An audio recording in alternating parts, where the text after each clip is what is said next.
Five girls are sitting on a bench to the foot.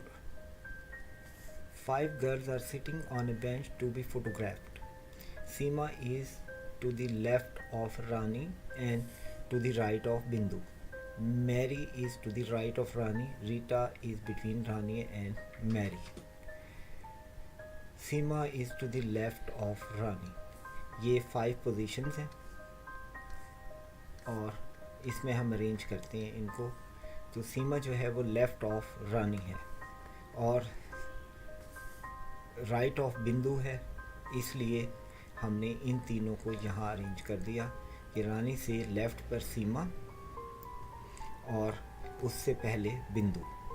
Mary is to the right of Rani, right of Rani पर Mary है और इन दोनों के दरमियान रीटा आ रही है, तो इस लिहाज से ये रीटा यहाँ आ गई रानी के बाद और मैरी लास्ट में चली गई। Who is sitting immediate right to Rita, Rita के राइट पर कौन है? मैरी, जो कि ऑप्शन सी में दी गई है, इसलिए इस क्वेश्चन का करेक्ट आंसर है ऑप्शन सी।